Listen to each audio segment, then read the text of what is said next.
Et merci beaucoup Ohaï. Je précise que Ohaï est lead du groupe de travail sur la transparence de la chaîne programmatique, tout un programme, et il va vous en parler maintenant. À toi. Ok. Bon, bonjour à tous. Je vais vous parler effectivement du deuxième rendu qu'on fait avec le groupe SPO Transparence. Donc Thomas était pas là aujourd'hui, il est en vacances. Donc c'est moi qui m'y colle. Ouais, comme d'hab, il est souvent en vacances, alors qu'il vient de commencer chez Publicis. Je comprends pas trop. Donc le SPO, je pense que la plupart des gens qui sont ici sont quand même plutôt experts en programmatique digitale. On va quand même reposer les bases. Le but, c'est pas de vous faire une lecture de tout le rendu qu'on a fait, mais plutôt expliquer un peu les enjeux qu'il y a derrière et ce qu'on a voulu construire avec ce livre blanc. Donc le SPO, comme son nom l'indique, on est sur une approche d'optimisation des routes programmatiques qui fait finalement qui est une réponse aux changements qui ont pu s'opérer sur les stacks éditeurs. Donc on est passé côté sell-side de l'approche très verticale, donc un arbitrage en waterfall, en appelant tout le monde les uns après les autres, à un arbitrage très horizontal où effectivement beaucoup de vendeurs étaient appelés en simultané. Donc les éditeurs en direct avec leur siège SSP, des revendeurs, pas mal de choses. Donc finalement, tout ça, ça a été créé pour des raisons très légitimes d'un point de vue éditeur. Donc augmenter le revenu en densifiant finalement les sources de demande. Mais paradoxalement, ça a aussi amené quelques de la complexification dans cette chaîne. Hop, alors ça marche comment ? Donc finalement, la multiplication des vendeurs qu'on a pu voir ces dernières années, je sais pas, depuis 2016, 2018 peut-être, a amené pas mal de conséquences finalement pour le buy side. Le premier, c'est, en fait il y en a pas mal, j'en ai gardé 4, c'est au niveau de la lisibilité des offres. Aujourd'hui, tout le monde vend tout le monde. C'est-à-dire que le Figaro, c'est vendu par le Figaro, c'est vendu par n'importe quel reseller. Et finalement, tu n'as même plus besoin d'avoir un contrat avec l'éditeur pour revendre son inventaire, grâce avec les systèmes de curation ou même les revendeurs qui s'appellent entre eux.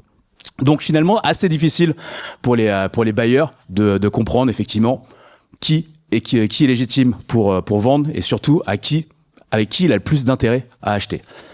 Ça a amené beaucoup de complexification, qui a amené aussi du coup finalement beaucoup d'opacité. Aujourd'hui, on sait plus trop à qui on achète et on sait plus trop qui prend combien et pourquoi. Paradoxalement, à côté aussi, tu as des enjeux de sustainability. Bon, on est un peu moins dedans, effectivement, il y a 2-3 ans, tout le monde parlait de sustainability & co. Mais cette multiplication de vendeurs a amené une démultiplication des serveurs, d'appels serveurs pour une même opportunité. Et ça, du coup, ça engendre des coûts pour les systèmes, du coup les DSP & co, qui augmentent finalement le nombre de requêtes par seconde qu'ils doivent écouter. Dans une période où on leur demande d'être de plus en plus compétitifs, il y a de plus en plus de coûts. Et ces mêmes appels serveurs génèrent finalement du carbone. Et du coup, ça tue les pingouins et la banquise. Et ça, c'est pas cool. J'ai perdu personne pour le moment, ça va. Donc finalement, le SPO, c'est une approche qui a fait ses preuves, mais qui est finalement assez peu travaillée en agence. Parce que c'est finalement assez compliqué. Il faut connaître pas mal de choses d'un point de vue technique, d'un point de vue de l'écosystème. Sur ses propres systèmes, mais aussi sur les systèmes sell-side. Et c'est vrai qu'en agence, historiquement, on s'est beaucoup focusé sur ce qu'on utilisait, donc des DSP, ce genre de plateforme, des serveurs & co.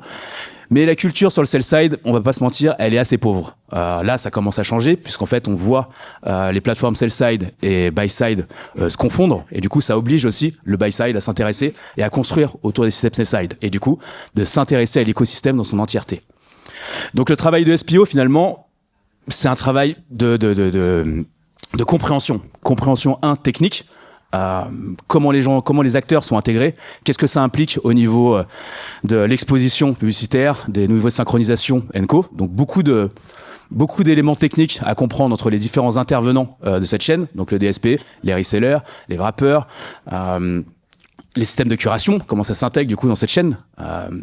Et toute la partie flux financier. Qui prend combien, comment ? Est-ce que tu prends dans la chaîne ? Est-ce que tu prends en dehors de la chaîne ? Parce que ça va aussi beaucoup impacter ton achat. Et une fois que tu as compris finalement ces deux choses, là, tu peux commencer à rentrer dans le dur de tes stratégies SPO. Donc, essayer d'aller au plus direct ou au plus efficace. Ça va dépendre, parce que dans certains cas, tu peux gagner en efficacité si tu as un intermédiaire qui est capable de te générer de la valeur, quelque chose, tu vois, finalement. Donc, l'enjeu de notre livre blanc, c'était vraiment de se focaliser sur les deux premières parties. Donc, la compréhension de l'écosystème technique et toute la partie financière, qui prend quoi, comment. Et quelques premiers éléments sur, finalement, les solutions. Donc, comme on dit souvent, ta marge de manœuvre, elle va beaucoup dépendre de ce que tu fais. Donc, quand tu achètes du direct, quand tu achètes du PG, ta marge de manœuvre, elle est quand même assez limitée puisque le decisioning n'est pas chez toi. D'un point de vue buy side, je parle. Donc, plus tu vas être proche du decisioning, du coup, sur le concept de est-ce que je me positionne sur une impression ou pas, plus ta marge de manœuvre va être grande pour pouvoir aller choisir ton inventaire et aller au plus proche.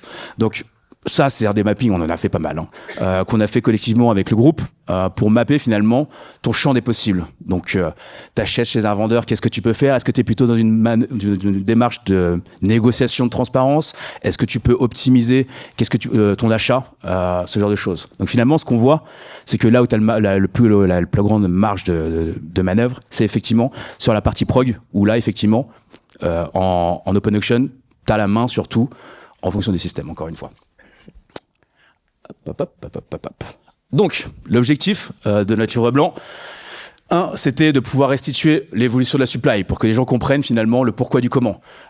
Si y a une démultiplication des vendeurs & co, il y a une bonne raison. Elle est pas forcément mauvaise.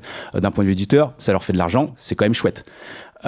D'expliquer finalement l'impact que ça a eu. Pourquoi, qu'est-ce que ça a complexifié finalement dans la méthode d'achat pour le buy side, et analyser les effets de bord, finalement, comment ça t'impacte d'un point de vue cost efficiency, d'un point de vue temps, sur les systèmes aussi, DSP & Co. Et de cartographier les différentes initiatives qu'on a pu voir émerger. Certaines qui ont mieux pris que d'autres, donc sellers.json, as.txt qui ont plutôt bien pris, d'autres un peu moins, genre buyer.json. On n'a jamais vraiment vu le truc arriver. Mais le Tech Lab m'avait dit, quand je leur ai demandé, genre, nous on est là pour poser des règles, on n'est pas les flics du web. Et il n'a pas complètement tort. Donc, on a articulé finalement notre livre blanc en 3 grandes parties. 1, expliquer qui sont les différents intervenants. 2, les problèmes générés. Et 3, une version interactive des différentes initiatives. Donc là, il y a pas mal de choses sur les initiatives. Donc 1, les standards qui existent aujourd'hui sur notre marché, souvent faits par l'IAB. 2, les systèmes de désintermédiation. On le voit, Amazon, AppNexus, Visor, TTD & Co. Sont tous mis effectivement à essayer de repousser la barrière entre le buy side et le sell side, de la même manière que le sell side l'a fait aussi. Et 3, les produits de traçabilité qui existent aujourd'hui. Donc t'en as plusieurs qui existent. On a essayé d'être assez exhaustif là-dessus aussi. Quand je parle de travaux de traçabilité, ça fait un peu écho au premier rendu qu'on avait fait sur effectivement comment tu arrives à réconcilier tes données buy side et les données des éditeurs. Donc là, on vous a fait un petit explicatif des différentes solutions, des avantages, inconvénients de chacun d'entre eux. Ne vous inquiétez pas, c'est bientôt fini. On est déjà au remerciement. Donc là, effectivement, c'est tous les acteurs qui nous ont aidés à construire le deck. Donc la plupart des holdco, des grosses agences sont représentées, pas mal de techno, SSP, buy side. Ce qu'on a voulu, c'est d'avoir un parc assez représentatif de l'écosystème. Donc pas le faire uniquement par le buy side ou uniquement par le sell side, pour justement avoir une vue assez exhaustive et neutre du truc. Donc quand même un grand merci aux équipes TTD, du coup Enzo qui a beaucoup contribué, Cathy qui a bougé d'ailleurs, qui était chez Prisma, Thomas bien entendu, Publicis, Seb, Enco. Et les autres aussi, 79 aussi a pas mal contribué, à Domic aussi, sur le projet.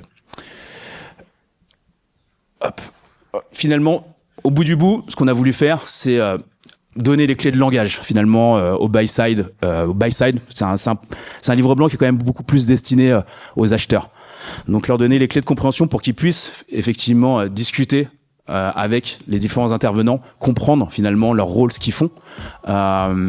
Parce que objectivement, mais c'est un peu comme tout, quand tu comprends pas ce qui se passe autour de toi, c'est que tu es souvent le gros pigeon autour de la salle. Donc le point, c'était justement de leur permettre d'avoir ces clés pour pouvoir discuter et surtout construire finalement avec les différents intervenants. Je crois que c'est tout pour moi. Merci, ouais, on peut l'applaudir.